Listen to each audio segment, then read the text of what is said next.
శ్రీ ఆంజనేయ చరిత్ర భాగం 10 వ్యవధి 10 నిమిషాలు చదివేంత మందారం శ్రీ ఆంజనేయుడి మహిమలు భాగం 10 శ్రీ హనుమంతుని రామకాజ్ సిద్ధి శ్రీ ఆంజనేయుడు శ్రీరాముని సేవకుడిగా మాత్రమే కాక ధర్మానికి పరిపాలకుడిగా భక్తుల పతితపావనునిగా నిలిచాడు. పూర్వకాలంలో రామాయణ యుద్ధం ముగిసిన అనంతరం శ్రీరాముని ఆదేశానుసారం హనుమంతుడు భూలోకంలో నిలిచి భక్తులకు ఉపకారం చేయడానికి సమర్పించాడు. ఒకసారి అశోకవనంలో సీతమ్మను దర్శించిన తర్వాత హనుమంతుడు రాముని సందేశాన్ని ఆమెకు అందించాడు. ఆ సమయంలో సీతాదేవి ఓ మాట చెప్పింది. హనుమంతా, నీవు నాకు రాముని స్మరణ తెచ్చావు. నీ వీరత్వం చూసి నాకు భయం పోయింది. నీవు నిజమైన రామదూతవు. ఈ మాటలు విని హనుమంతుడి హృదయం ఆనందంతో నిండిపోయింది. అప్పుడు హనుమంతుడు తన ధైర్యాన్ని చూపుతూ అశోకవనాన్ని అగ్నితో దహించాడు. ఆ కార్యం ద్వారా హనుమంతుడు లంకలో భయాన్ని రేకెత్తించాడు. రావణుని సైన్యానికి గట్టి హెచ్చరికను ఇచ్చాడు. మూలిక హనుమంతుని భక్తి యొక్క పరాకాష్ట. శ్రీరాముడి సేవకు హనుమంతుడు ఎంతటి భక్తితో నిలిచాడో రాముడు ఆయన్ని చూసి కూడా ఆశ్చర్యపడ్డాడు. లంకా యుద్ధంలో లక్ష్మణుడు శక్తితో పడిపోవగానే హనుమంతుడు హిమాలయాలకు వెళ్లి సంజీవిని పర్వతాన్ని తీసుకొచ్చాడు. ఇక్కడ అతని వాయుగుణం, వేగం, నిర్ధారణ స్పష్టంగా కనబడింది. చేతులు ముడుచుకున్న వ్యక్తి భక్తులకి హనుమంతుని ఆశీస్సులు. భూలోకంలో హనుమంతుడు ఇప్పటికీ జీవించి ఉన్నాడు అని హిందూ ధర్మం నమ్మకం. ఆయన్ని చిరంజీవి అని పిలుస్తారు. ప్రతి మంగళవారం, శనివారాల్లో ఆయన్ని పూజించడం వల్ల శని దోషం పోతుందని నమ్ముతారు. ఒకసారి ఓ పేద బ్రాహ్మణుడు హనుమంతుని పూజించి జీవితంలో విజయం సాధించాడు. అతని కుటుంబం కష్టాల నుండి బయటపడింది. ఆంజనేయుని పూజ వల్ల ఆశ్చర్యకరమైన మార్పులు వచ్చాయి. త్రిశూల చిహ్నం హనుమంతుని విద్య, నవరసాలు. హనుమంతుడు నవరసాల్లో పండితుడు. ఆయన్ని నవవ్యాకరణ పండితుడు అని పిలుస్తారు. ఆయన్ని స్మరించేవారు విద్యలో గుణాత్మకంగా అభివృద్ధి చెందతారు. పిల్లలకు చదువులో అభివృద్ధి రావాలంటే ఓం శ్రీ ఆంజనేయాయ నమః మంత్రాన్ని రోజూ 11 సార్లు పఠించమంటారు. చిన్న చిన్న మెరుపులు ఉపసంహారం. ఈ భాగంలో మనం హనుమంతుని శక్తి, భక్తి, ధైర్యం, వినయం మరియు భక్తుల పట్ల ఉన్న ప్రేమ గురించి చూశాం. ఆయన్ను నమ్మితే ఆంజనేయుడు ఎలాంటి కష్టాన్నైనా తొలగించగలడు. హనుమంతుని మహిమలు నిత్యం భక్తుల హృదయాల్లో ప్రతిఫలిస్తాయి. జై శ్రీరామ్, జై ఆంజనేయ స్వామి. భాగం 11 కావాలంటే చెప్పండి. శ్రీ ఆంజనేయ చరిత్ర భాగం 11 20 నిమిషాల కథ. శ్రీ ఆంజనేయుడి పరాక్రమ గాథ, భీముడు మరియు ఆంజనేయుని సంభాషణ. మందారం. ఈ భాగంలో మనం శ్రీ ఆంజనేయుడు మరియు మహాభారత యోధుడు భీముని మధ్య జరిగిన పరాక్రమ పూర్వక సంభాషణ, శక్తి పరీక్ష, భక్తి పరిపాటిని తెలుసుకుందాం. పర్వతాల మీదుగా ఉదయిస్తున్న సూర్యుడు కథ ప్రారంభం. పాండవులు వనవాసంలో ఉన్న సమయంలో ద్రౌపదీ కోరిక మేరకు భీముడు సౌగంధిక పుష్పాలను తేవడానికి హిమవంత పర్వతాల్లోకి ప్రయాణించాడు. అటు వెళ్లే మార్గమధ్యంలో ఒక వృద్ధ వానరుడి రూపంలో శ్రీ ఆంజనేయుడు భీముని పరీక్షించడానికి ఎదురయ్యాడు. భీముడు అతన్ని చూసి, గ్రేటర్ దేన్, ఓ వానరా, నీ తోక మార్గం నడుమ విస్తరించావు. దయచేసి దానిని పక్కకు జరుపు. నాకు అతి ముఖ్యమైన పని ఉంది అని గర్వంగా అన్నాడు. అందుకు ఆ వానరుడు ఆంజనేయుడు నవ్వుతూ, గ్రేటర్ దేన్, నా వృద్ధ శరీరాన్ని నీవే పక్కకు జరుపు. నీ బలాన్ని చూపించు అన్నాడు. భీముడు కోపంగా అతని తోకను ఎత్తబోయాడు. కాని ఎంత శక్తి పెట్టినా ఆ తోక అటు ఇటు కదలలేదు. ఆశ్చర్యపోయిన భీముడు వానరుడిని పిలిచి, గ్రేటర్ దేన్, నీవెవరు? నీవు సాధారణ వానరుడివి కావు. నీవే ఆ పరాక్రమశాలి మహావీరుడు కావాలి అని అడిగాడు.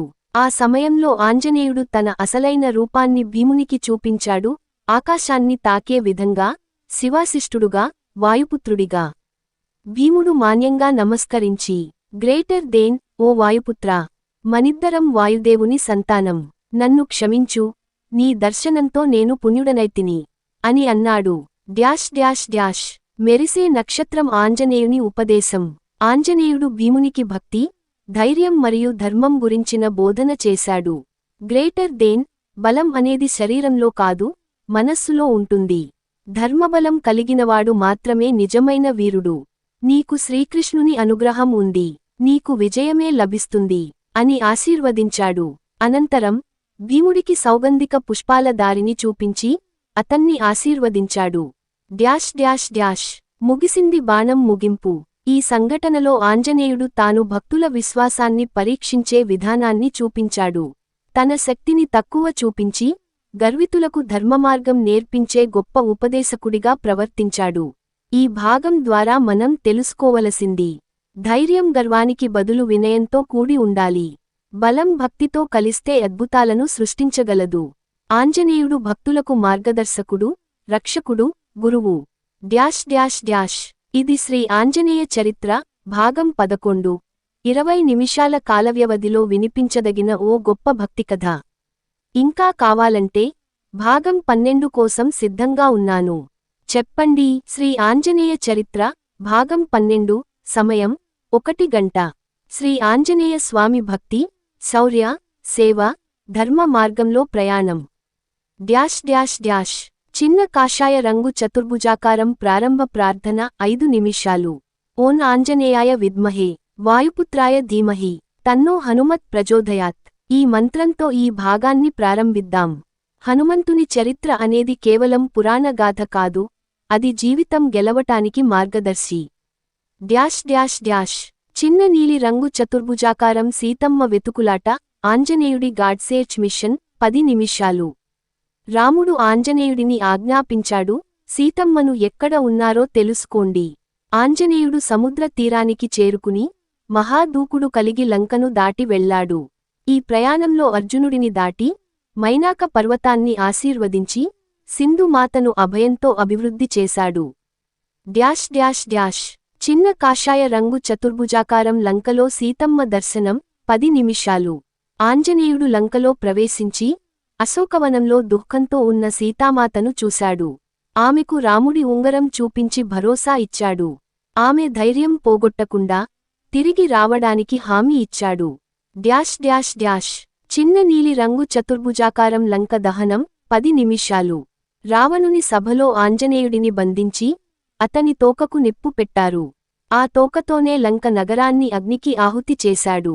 ఇది న్యాయం, ధర్మం పట్ల అతని అంకిత భావానికి ఉదాహరణ. డ్యాష్ డ్యాష్ డ్యాష్ చిన్న కాషాయ రంగు చతుర్భుజాకారం. రాముడికి సీతా సందేశం 5 నిమిషాలు. ఆంజనేయుడు తిరిగి వచ్చి రామునికి సీతమ్మ సందేశాన్ని అందించాడు. ధైర్యంగా ఉండండి, నేను జీవించిపోతున్నాను, రావణుని భయం లేదు. రాముడు ఆనందంతో ఆంజనేయుడిని హత్తుకున్నాడు. డ్యాష్ డ్యాష్ డ్యాష్ చిన్న నీలి రంగు చతుర్భుజాకారం. రామాయణ యుద్ధంలో ఆంజనేయ పాత్ర 10 నిమిషాలు. లక్ష్మణుని మొక్కుతో మూర్ఛించిన సందర్భంలో సంజీవని తెచ్చాడు. ఆంజనేయుని వేగం, శక్తి లక్ష్మణుని ప్రాణాలు రక్షించాయి. యుద్ధంలో వానరసైన్యానికి మార్గదర్శి, ధైర్యసూచి. డ్యాష్ డ్యాష్ డ్యాష్ చిన్న కాషాయ రంగు చతుర్భుజాకారం. ధర్మానికి అంకితభావం, ఆంజనేయ తత్వం 5 నిమిషాలు. ఆంజనేయుడు ధర్మానికి ప్రతిరూపం. ఆయన జీవితాన్ని మనం ఇలా భావించవచ్చు: సేవగా జీవితం, ధర్మంగా నిర్ణయం, భక్తిగా శ్వాస. డ్యాష్ డ్యాష్ డ్యాష్ చిన్న నీలి రంగు చతుర్భుజాకారం. నిత్య భక్తులకు సందేశం 5 నిమిషాలు. శ్రీ హనుమంతుని ఆదర్శాలు: భక్తి, నిరంతర భగవత్ సేవ, బలము, కర్మానుసారం ధైర్యం, జ్ఞానం, తాత్కాలిక పరిష్కారాలు, వినయం, అహంకార రహిత సేవ. డ్యాష్ డ్యాష్ డ్యాష్ చిన్న కాషాయ రంగు చతుర్భుజాకారం. మంగళ హారతి మరియు ముగింపు 5 నిమిషాలు. హనుమాన్ చాలీసా, హనుమాన్ అష్టకం లాంటి శ్లోకాలతో ప్రార్థన. ఓం శ్రీ ఆంజనేయాయ నమః. డ్యాష్ డ్యాష్ డ్యాష్ ఈ 12వ భాగంలో శ్రీ ఆంజనేయుని లంక యాత్ర, ధైర్యం, సేవాభావం మరియు భక్తితో నిండి ఉన్న పాఠాలను తెలుసుకున్నాం. మీకు ఆసక్తి ఉంటే భాగం 13లో ఆంజనేయుడి భవిష్యత్ ఆరాధన, కలియుగ ప్రభావం మరియు ఆలయ మహిమల గురించి వివరంగా చెబుతాను. తరువాతి భాగం కావాలా? శ్రీ ఆంజనేయ చరిత్ర భాగం 13 సుమారు 1 గంట సుదీర్ఘ కథన రూపంలో. శీర్షిక ఆంజనేయుడు ధర్మరక్షణలో పరాక్రమ కథలు. డ్యాష్ డ్యాష్ డ్యాష్ డ్యాష్ ప్రారంభం. వాయుపుత్రుడు అంజనమ్మపైన ఆంజనేయుడు ధైర్యం, భక్తి, సేవ మరియు బలానికి జీవంతంగా నిలిచే మహానుభావుడు. ఈ భాగంలో ఆయన ధర్మరక్షణ కోసం చేసిన కొన్ని గొప్ప కార్యాల వర్ణనతో కథను కొనసాగించుకుందాం. భాగం 1 రాక్షస సంహారం. శ్రీరామచంద్రుని సేవలో ఆంజనేయుడు అపారమైన సామర్థ్యాన్ని ప్రదర్శించాడు. లంకా యుద్ధం అనంతరం రాక్షస శేషశక్తులు ఇంకా భూలోకాన్ని కల్లోలపెడుతుండగా శ్రీరాముడు ఆంజనేయుని ఆ దుష్టశక్తుల నిర్మూలనకు పంపాడు. ఈ సమయంలో ధర్మాన్ని నాశనం చేయడానికి వచ్చిన మాయాదుర్గ అనే రాక్షసి ప్రజల భయం కారణంగా పల్లెలు ఖాళీ అవుతున్నాయి. ఆంజనేయుడు అటు గమనించి తన మాయావి రూపంతో వచ్చిన ఆమెను తన జ్ఞానచక్షులతో గుర్తించి ఘోర యుద్ధం ప్రారంభించాడు. ఆ యుద్ధం 3 రోజుల పాటు సాగింది. శివనామస్మరణతో శక్తి పొందిన ఆంజనేయుడు ఆమెను సంహరించాడు. ధర్మాన్ని పరిరక్షించిన ఆ సమయంలో ప్రజలు ఆంజనేయునికి రక్షకుడిగా నిలిపారు. భాగం 2 బకాసుర సంహారం. హిమాలయాలకు సమీపంగా ఉన్న గంధమాదన అరణ్యంలో బకాసుర అనే రాక్షసుడు తాపసులను హింసిస్తూ వచ్చేవాడు. ఆంజనేయుడు అక్కడి తపోభూమిలో తపస్సు చేస్తున్న ఋషుల రక్షణకు వెళ్ళాడు. బకాసురుడిని చూసిన ఆంజనేయుడు గ్రేట్ డేన్ ధర్మాన్ని నాశనం చేయదవు, నీ ఆచారానికి శిక్ష తప్పదు అని సంకనాదం చేశాడు. ఆయన హనుమతో బకాసురుని నెత్తిని పగలగొట్టాడు. అటుగా ధర్మ మార్గం నిలబెట్టాడు. భాగం 3 నారీ రక్షణ. చెరలో ప్రజలను విడిపించడంలో ఆంజనేయుడు దయాసాగరుడు. ఒకసారి కోసల రాజ్యంలో మానవ విక్రయదారులు ప్రజలను బంధించి ఎత్తుకుపోతుండగా ఆంజనేయుడు వీధి మార్గాల్లో పటిష్టంగా పర్యటించి ఆ దుష్టగుంపును పట్టి వారికి శిక్ష విధించాడు. అప్పుడు ప్రజలు గ్రేట్ డేన్ సమయం వచ్చిన రామదూతుడు వచ్చాడు, మాకు మేలు కలిగించాడు అని ఉత్సాహంగా నినాదించారు. భాగం 4 శ్రీరాముని సందేశబోధ. ఒకసారి ఆంజనేయుడు ప్రజల్లో ధర్మమార్గ బోధ చేయాల్సిన అవసరం ఉందని గ్రహించాడు. ఆయన గ్రామాన సందేశాలు ఇచ్చాడు. సత్యాన్ని పలకండి, పరస్పరిని తల్లిగా భావించండి, ఇతరుల ధనం కోరికపడవద్దు అనే సిద్ధాంతాన్ని విస్తృతంగా ప్రచారం చేశాడు. ఆయన స్వయంగా గ్రామాల్లో కోలాటాలతో కథల రూపంలో శ్రీరాముని కథలు చెప్తూ ప్రజలను సంస్కారం మళ్లించాడు. భాగం 5 హనుమత్ జయంతి ఉత్సవంలో ప్రత్యక్షం. ఈ భాగం ఒక ముఖ్య ఘట్టం. హనుమత్ జయంతి రోజున పల్లెలో పెద్ద ఉత్సవం జరుగుతోంది. ఆ పల్లె ప్రజలు హనుమంతుని విగ్రహానికి పూజలందిస్తూ భజనలు చేస్తుండగా ఓ వృద్ధ మహిళకు దైవదర్శనం కలుగుతుంది. ఆమెను చూసి జనులు ఆశ్చర్యపోయారు. ఎందుకంటే ఆమె ఊహలలో మునిగిపోయి ఆయన తన చేతి గదను ఊపుతున్నాడు, నా పాపాన్ని రక్షించాడే అని అరుస్తుంది. అప్పటికి తెలియదు ఆంజనేయ స్వామి స్వయంగా ఆరాధన స్వీకరించాడని. ఉపసంహారం. ఈ భాగం చివరిలో ఆంజనేయుడు తన బలాన్ని సేవగా మలిచే మార్గాన్ని మనం చూసాం. ప్రజల రక్షణ, ధర్మ స్థాపన మరియు భక్తులలో భయం పోగొట్టడమే ఆయన ధ్యేయంగా నిలుస్తుంది. భవిష్య భాగ సూచన. భాగం 14లో ఆంజనేయుని హిమాలయ తపస్సు, శివ దర్శనం, అశ్వమేధ యాగంలో ఆయన పాత్ర వివరించబడతాయి. ఇది మీరు కోరిన 1 గంట సుదీర్ఘ ఆంజనేయ చరిత్ర. భాగం 13 ఇంకా కొనసాగుదామని కోరుకుంటే భాగం 14 సిద్ధంగా చేయగలను. చెప్పండి.